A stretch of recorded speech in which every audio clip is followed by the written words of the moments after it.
Alexander ചക്രവർത്തി ഇന്ത്യയിൽ വന്ന് 2 സന്യാസിമാരോടൊപ്പം തോറ്റിട്ട് പോയ കഥ ചരിത്രത്തിൽ കിടപ്പുണ്ട്. മഹത്തായ ഒരു കഥയാണ്.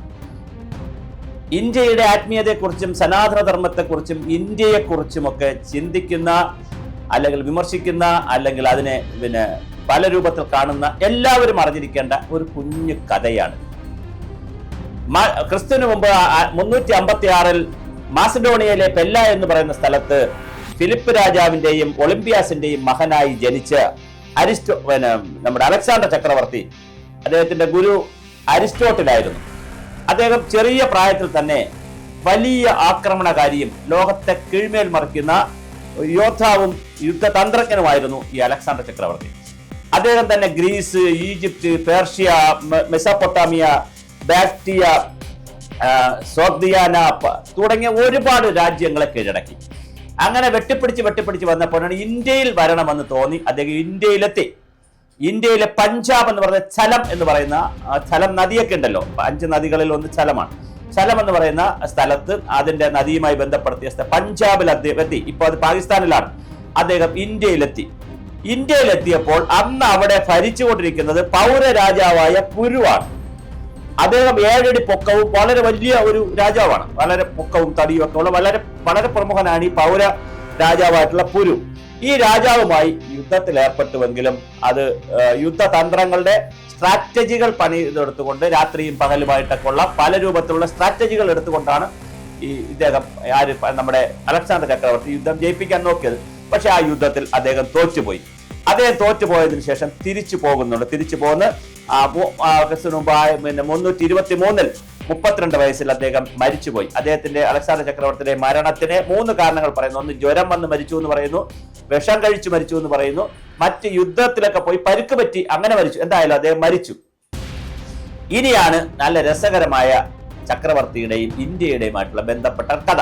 ചക്രവർത്തി ഇന്ത്യയിൽ വന്നപ്പോൾ തക്ഷശിലയിലെ ദണ്ഡാമിസ് എന്ന് പറയുന്ന ഒരു സന്യാസിയുടെ അടുത്ത് ആളയച്ചിട്ട് അരമനയിലേക്ക് വരാൻ പറഞ്ഞു. അപ്പൊ സന്യാസി ചെന്ന് പറഞ്ഞ ആള് പറഞ്ഞു വരാൻ പറഞ്ഞപ്പോ വന്നില്ല. അപ്പൊ വരാത്തോണ്ട് ചക്രവർത്തി തന്നെ നേരിട്ട് ചെന്നു. അപ്പൊ ചക്രവർത്തി എന്ന് പറഞ്ഞു, ഞാൻ ആരാ വന്നിരിക്കുന്നത്? ഞാൻ ലോകത്തിന്റെ രാജാവാണ്. അപ്പോൾ ഉടൻ തന്നെ ഈ ദണ്ഡാമിസ് എന്ന് പറയുന്ന അദ്ദേഹം പറഞ്ഞു, സന്യാസി പറഞ്ഞു, നിങ്ങൾ ലോകത്തിന്റെ രാജാവായിരിക്കും, താങ്കൾ ലോകത്തിന്റെ രാജാവ് തന്നെയാണ്, പക്ഷെ ഞാൻ പ്രകൃതിയുടെ മകനാണ്. സന്യാസിയെ ഞാൻ പ്രകൃതിയുടെ മകനാണ്, എനിക്ക് ഒന്നും വേണ്ട, അതുകൊണ്ടൊന്നും നഷ്ടപ്പെടാനുമില്ല. ഇന്ത്യൻ ആത്മീയതയും സനാതനധർമ്മവും ഒക്കെ പഠിക്കാനും വിമർശിക്കാനും നടക്കുന്നവർ കേൾക്കേണ്ട ഒരു കാര്യമാണ്. അത് യുക്തിവാദികളും മുക്തിവാദികളും ഇവിടെയുള്ള സകല പേരും കേൾക്കണം.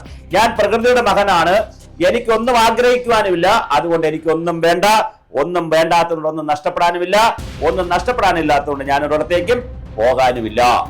രാജാവ് ഞെട്ടിപ്പോയി. ഇതെന്താണ് ആദ്യമായി ഒരാൾ പറയുന്നു.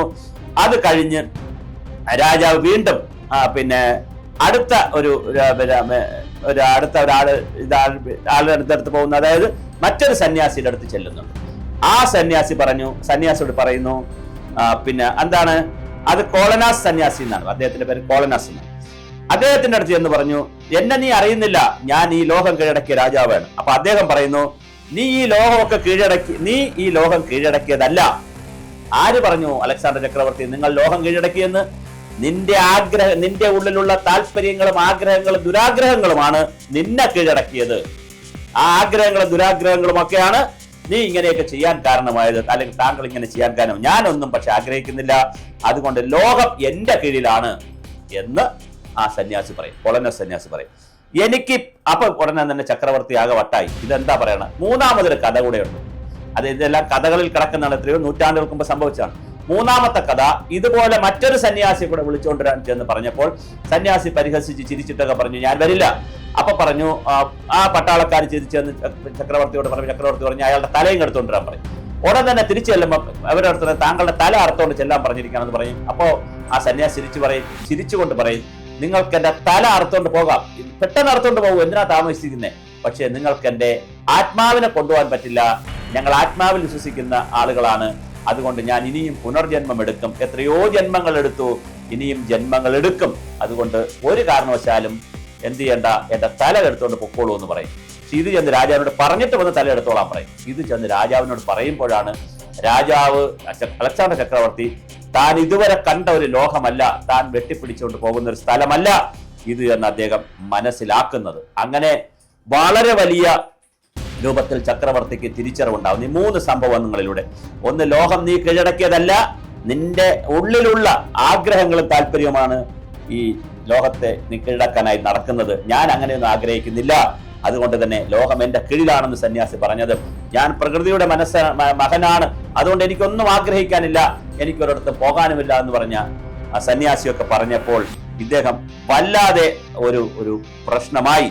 അതുകൊണ്ട് അദ്ദേഹം പട്ടായി. വീണ്ടും ഈ സന്യാസി പറയുന്നുണ്ട്, ജോലിയും ശരീരവും എനിക്കിനി ഉപയോഗമില്ല, ഞാൻ അതുകൊണ്ട് അവസാനിപ്പിക്കുകയാണെന്ന് പറഞ്ഞ് അദ്ദേഹം അവിടെ ഇരുന്ന് തന്നെ സമാധിയാകുന്ന, ഈ കൊളനോസ് സന്യാസി സമാധിയാകുന്ന കഥയുമുണ്ട്.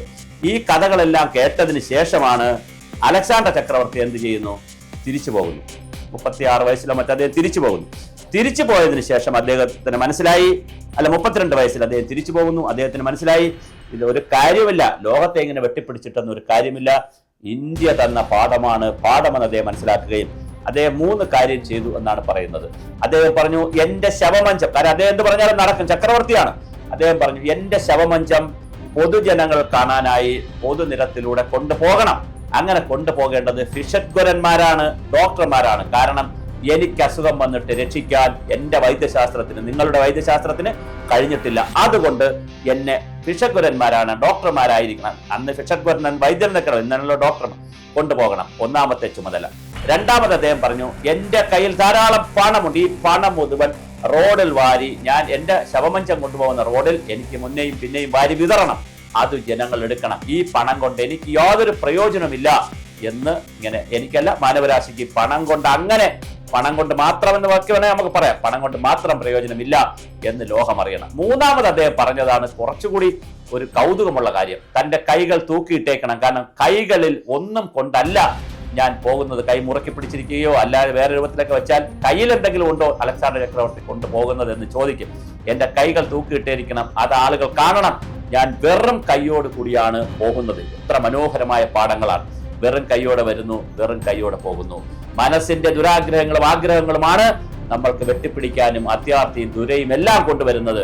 അതുകൊണ്ട് നാം പ്രകൃതിയുടെ മകനാണെന്നും, അല്ലെങ്കിൽ ഇത് എന്റെ കീഴിലാണ്, എന്റെ പ്രകൃതിയുടെ അല്ല, എന്റെ മനസ്സിന്റെ കീഴിലാണ് ലോകം എന്ന് മനസ്സിലാക്കുകയും, അല്ല ലോകം വെട്ടിപ്പിടിക്കാനുള്ള എന്നൊക്കെ പറയുന്ന വളരെ ഗൗരവതരമായ ഒരുപാട് നല്ല പാഠങ്ങൾ അലക്സാണ്ടർ ചക്രവർത്തി പഠിച്ചുകൊണ്ടാണ് ഇന്ത്യയിൽ നിന്ന് പോകുന്നത്.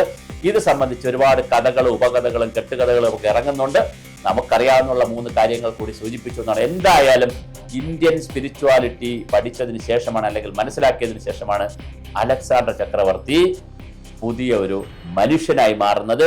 ഇവിടെ നമ്മുടെ ബുധൻ ഉണ്ടാവും, സിദ്ധാർത്ഥൻ ബുധനാവുന്ന കഥയും അശോക ചക്രവർത്തിക്ക് മനസാന്തരം ഉണ്ടാകുന്ന കഥയും ഒക്കെ നമ്മൾ കേട്ടിട്ടുണ്ട്, ചരിത്രത്തിൽ കേട്ടിട്ടുണ്ട്. കാട്ടാളനായ രത്നാകരൻ, പിന്നെ വാൽമീകിയായതും ഒക്കെ കഥ നമ്മൾ കേട്ടിട്ടുണ്ട്. അപ്പോൾ അതാണ് ഇന്ത്യയുടെ അന്തസത്ത, ഇന്ത്യയുടെ സ്വത്വം അതാണ്.